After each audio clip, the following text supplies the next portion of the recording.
ऋषभ के बारे में सुनकर विनय को बहुत बुरा लगा और गुस्सा भी आया।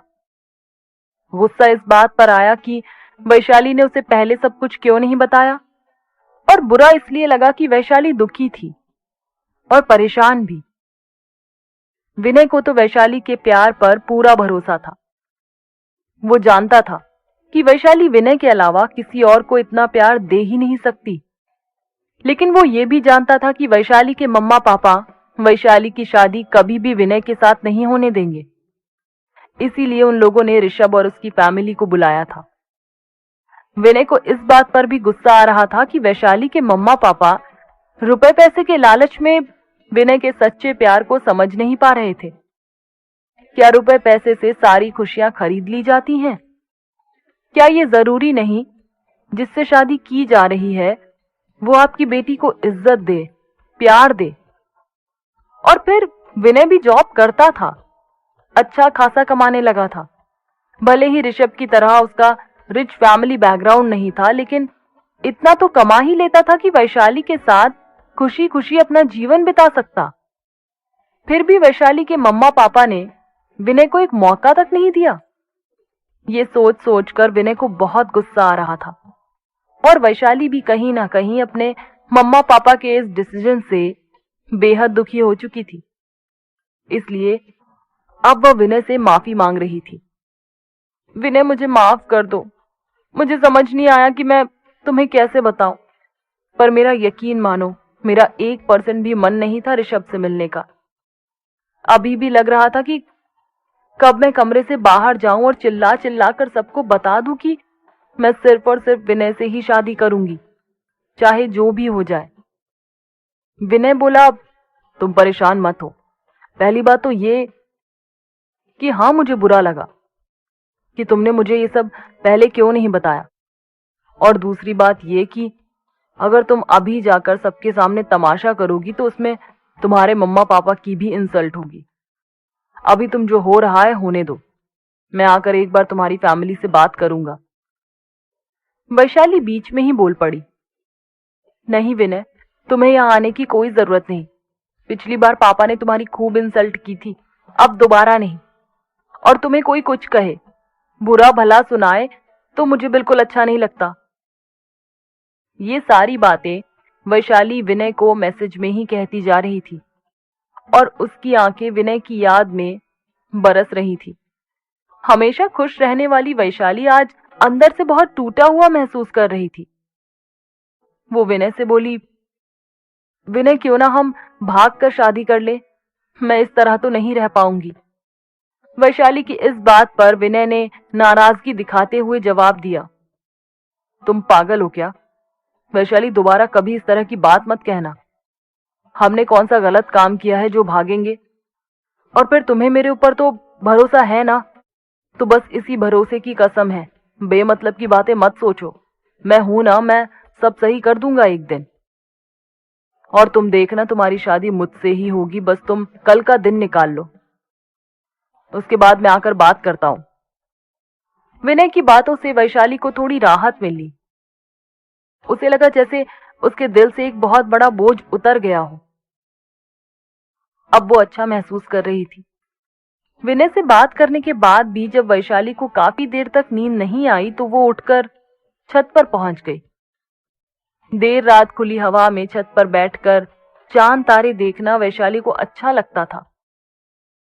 थोड़ी देर इधर उधर घूमने के बाद वैशाली वहीं एक तरफ जाकर बैठ गई और चुपचाप चांद को देखने लगी। थोड़ी देर में उसे कदमों की आहट सुनाई दी। उसने छत पर फैले हुए अंधेरे के बीच थोड़ा ध्यान लगाकर देखा तो उसे ऋषभ दिखाई दिया। वो चौंक कर खड़ी हो गई और बोली, तुम यहाँ क्या कर रहे हो? सोए नहीं अभी तक?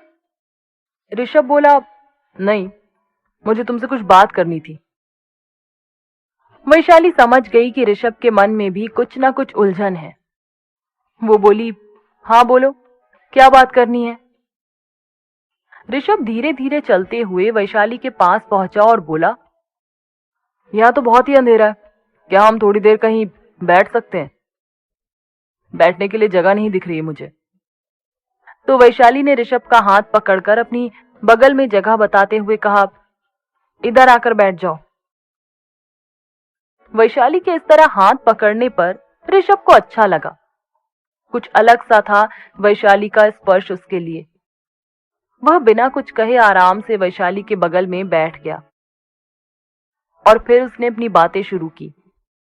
अच्छा वैशाली, मुझे सुबह तुमसे बात करते हुए बिल्कुल भी ऐसा नहीं लग रहा था कि तुम इतनी जल्दी एग्री हो जाओगी। मुझे लगा जैसे अभी तुम्हें समझने के लिए मुझे काफी समय देना पड़ेगा।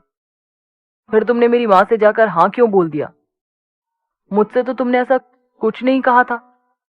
वैशाली ऋषभ की सारी बातें सुनती रही, लेकिन कोई जवाब ना दे चुपचाप बैठकर बस आसमान को ताकती रही।